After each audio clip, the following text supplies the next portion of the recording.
গল্পের নাম শিউলিবেলা, লেখা খাদিজা আরশি আরও, পর্ব সংখ্যা 10।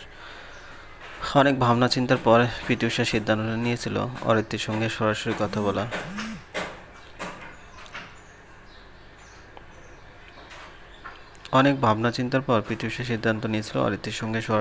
বলা। কিন্তু শেষমেশ আর বের হওয়াই হলো না। পিঠের ব্যথায় সারাটা দিন বিছানায় শুয়েই কাটাতে হলো। রাতে খুব একটা ভালো ঘুম হলো না তার। বিছানায় এপাশ ওপাশ করে রাতটা পার করে দিল। ফজরের আজান শুনে নামাজ পড়লো, ছাদে গিয়ে সূর্যোদয় দেখল। তারপর সিদ্ধান্ত নিল গতদিন যে কথা বলা হয়নি তা আজ নিশ্চয়ই বলবে পিটি ঊষা। এই দুটো না ইতি ঘটা জরুরি। মনে মনে পিটি ঊষা আরও একটা সিদ্ধান্ত নিল, আজ যত যাই হোক না কেন ঈশানের মুখ দর্শন করবে না সে। মাথায় হ্যাট পরা ছেলেটাকে সঙ্গে নিয়ে যখন গার্ড শুটিং স্পটে এসে পৌঁছালো, অতসীর চোখ তখন কোটর থেকে বের হয়ে আসবার অবস্থা। ডিরেক্টর সাহেব যখন ছেলেটার মাথার হ্যাট সরালেন, অতসী তখন শব্দ করে হেসে ফেলল। বহু বছর পর সে এমন মন খুলে হেসেছে। সেটেরে অনেকেই তার দিকে বাঁকা দৃষ্টি তাকাচ্ছিল। একটা শর্ট ব্রেক নিল অতসী। তারপর ঈশানের হাত ধরে সবার আড়ালে নিয়ে জিজ্ঞেস করলো, নিউ প্রফেশন বুঝি? কি প্রফেশন? চুরি করা? একটু থেমে আবার জিজ্ঞেস করলো, তা এখান থেকে কি চুরি করবেন বলে ঠিক করেছেন? Lipstick, makeup item, costume? হাসির ধমকে কথা বলার সময়ে বারংবার কাঁপতেছিল অতসী। ঈশান অনেক চেষ্টা করেও রাগ সংবরণ করতে পারছিল না। নিজেকে যথাসম্ভব স্বাভাবিক রাখার চেষ্টা করে বলল, চুরি করতে যাব কেন? প্রথমবার কাউকে জ্যাকেট পরতে দেখেছেন? অতসী হাসে। হাসির রেখা পূর্বের তুলনায় ক্রমশ প্রশস্ত হয়। তার সঙ্গে প্রথমবারের মতো ঈশান লক্ষ্য করে অতসীকে হাসলে দারুণ লাগে। তার চারিত্রিক কাঠিন্য তখন মেঘের মতো উড়ে যায়। তাকে পুষ্পকরীর মতো সতেজ বোধ হয়। ঈশানকে নিজের দিকে অপলক তাকিয়ে থাকতে দেখে অতসী কিছুটা লজ্জা পায়। লজ্জা ঢাকার জন্য পূর্বের গাম্ভীর্যপূর্ণ স্বরে বলে, মানছি শেষ রাতের দিকে একটু ঠান্ডা পড়ে এই মৌসুমে, মাঝে মাঝে একটু বৃষ্টিও হয়, কিন্তু তাই বলে এই রোদের মধ্যে কেউ এমন জ্যাকেট পরে, গলায় মাফলার আর মাথায় হ্যাট পরে ঘুরে না? আপনাকে দেখে দুটো জিনিস মনে হচ্ছে, এক চোর বাটপার, দুই কোন সাংবাদিক যে কিনা শুটিং সেটের আশেপাশে ঘুরঘুর করে রগে কিছু মশলাদার খবরের জন্য। ঈশান হতাশ গলায় বলল, আমি দুটোর একটাও নই। সত্যি বলতে এসব পরে অনেক গরম লাগছে। কিন্তু অতসী হাসি চেপে অগ্রাহ্যের সঙ্গে জিজ্ঞেস করে, কিন্তু কি? ঈশান মাথা থেকে গলা পর্যন্ত পেছালো, মাফলারটা খুলে অতসীকে নিজের মাথার ফোলা জায়গাটা দেখালো। তারপর নিস্তেজ গলায় বলল, আপনার হবু বরের সুনাম করার পুরস্কার। মাথায় এমন আলো নিয়ে রাস্তায় বের হয় কি করে বলুন? আমার মতো বেকারের আছে বলতে তো এই ফার্স্ট ক্লাস চেয়ারটাকে, তাই না? সেটাও যদি চলে যায় তবে কপালে বুঝ উঠবে বলুন? ঈশানের গলার স্বর হতাশা স্পষ্ট। অতসী ঠোঁট টিপে হাসে, রসিকতা করে বলে, আপনার যাবতীয় কথাবার্তায় আমার মনে হচ্ছে আপনার পরিবার অতি নিরীহ একটা পরিবার। আপনাদের পরিবারের ছেলেরা বিয়ে করার জন্য মেয়ে পায় না, তাই তো আপনি এখানে সেখানে মেয়ে খুঁজে বেড়ান। যেমন কিছুদিন আগে আপনার ভাইয়ের জন্য আমাকে ঠিক করতেছিলেন, আর এখন মাথা সামান্য খুলে গেছে বলে নিজের বিয়ে নিয়ে দুশ্চিন্তাগ্রস্ত হচ্ছেন। ঈশানকে বোকার মতো নিজের দিকে তাকিয়ে থাকতে দেখে মায়া হলো অতসী। জিজ্ঞেস করলেন, কেন বলুন তো? জীবনে বিয়েই সব? বিয়ে না করলে আপনার জীবন চলবে না। নিজের কদর করতে শিখুন। আপনি নিজেকে সম্মান করতে শিখলে অন্য কেউ আপনাকে সম্মান করবে কেন? ঈশান অতসীর কথা প্রসঙ্গে পাশ কাটি বলে, আমার ভাইয়াকে বিয়ে করবেন না আপনি?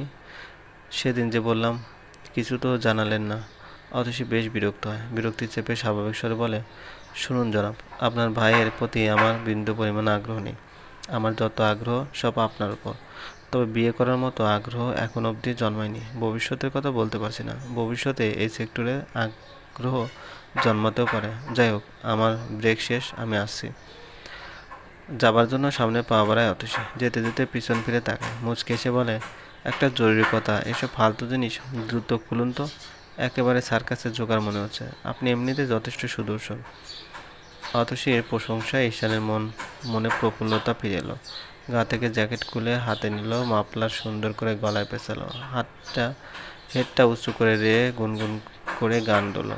এত কিছুর মাঝে ঈশান খেয়ালই করলো না অতসী নামক মানুষটার সামান্য একটা মন্তব্য তার মনের মেঘ কাটানোর জন্য যথেষ্ট। বেগুনি পাড় সাদা শাড়িতে অন্য দিনের তুলনায় আজ একটু বেশি উজ্জ্বল মনে হচ্ছে অরিত্রাকে। পিতৃষার আগমনে তার চেহারার চাকচিক্য পূর্বের তুলনায় দ্বিগুণ বেড়ে গেল। অরিত্রির ঠিক এক হাত সামনে এসে থামল পিতৃষা। সাদা পাঞ্জাবিতে তাকেও আজ বেশ উজ্জ্বল লাগছে, কেমন একটা পবিত্র পবিত্র ভাব।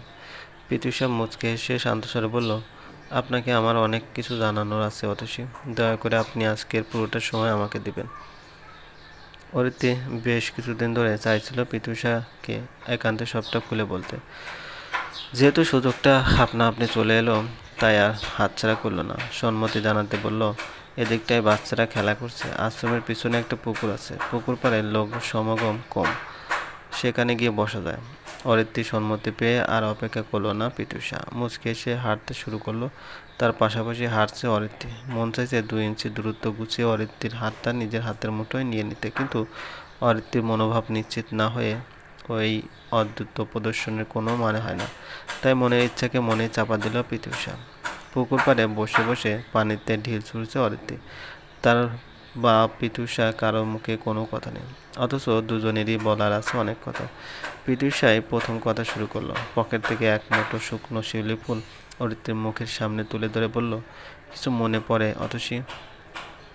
এমনই কিছু ফুল আপনার বাড়ির বাইরে রেখে এসেছিলাম কিছুদিন আগে। সঙ্গে চিরকুট। আসলে ব্যাপারটা ছেলে মানুষ হলেও অন্তর্মুখী ব্যক্তিত্বের অধিকারী আমার মতো মানুষের দ্বারা আপনার দৃষ্টি আকর্ষণের জন্য এর থেকে ভালো কোনো উপায় মাথায় আসছিল না।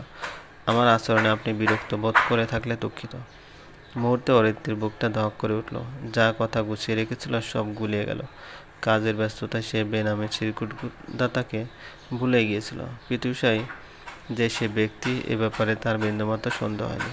কিন্তু এ মুহূর্তে অতসীর প্রতি পিতৃষার এক নিষ্ঠতা উপলব্ধি করে অরিত্রি সত্য প্রকাশ করার মনোবাসনা ত্যাগ করল। নীরবে শুনতে লাগলো সামনে বসে থাকা মানুষটার কথা। পিতৃষার চোখের ইশারায় ফুলগুলো নিতে বলল অরিত্রিকে। অরিত্রি আঁচল পেতে ফুলগুলো গ্রহণ করল। মুচকি হেসে পিতৃষা বলল, আপনাকে আমি পছন্দ করি এটুকু বুঝতে নিশ্চয়ই এ মুহূর্তে কোনো সমস্যা হচ্ছে না আপনার? আপনি হ্যাঁ বললেই সম্পর্কটা শুরু করা যায়, কিন্তু আমার মতে একজন মানুষকে পছন্দ করা আর সারা জীবনে একত্রে কাটানোর মধ্যে যথেষ্ট পার্থক্য আছে। তাই আজকে আমি আনুষ্ঠানিকভাবে আপনাকে আমার ব্যাপারে জানাতে এসেছি। আমি বলছি না যে সবটা শোনার পর আপনাকে আমার প্রস্তাবে রাজি হতে হবে। আমি কেবল অনুরোধ করছি, ধৈর্য ধরে শুরু থেকে শেষ পর্যন্ত সবটা শুনুন। সবটা শোনার পর হ্যাঁ বা না বলার অধিকার একান্ত আপনার। আপনি আমার সম্পূর্ণ কথা শুনবেন। আমি কি আপনার কাছ থেকে এটুকু আশা করতে পারি? অরিত্রির উপর নিজ মাথা দুলিয়ে সম্মতি জানল। সে জানে সামনে বসে থাকা মানুষটা তার নয়। মানুষটা যে কথাগুলো বলছে তাও তাকে উদ্দেশ্য করে নয়। তবুও অবাধ্য মনের কাছে মস্তিষ্কের সকল যুক্তি হার মানে। মন জানতে চায় সামনে বসে থাকা মানুষটার মনের কথা। পিতৃষাকে কাছ থেকে জানবার লোভ সামলাতে ব্যর্থ হয় অরিত্রি। নীরবে অতসী হবার অভিনয় অব্যাহত রাখে সে।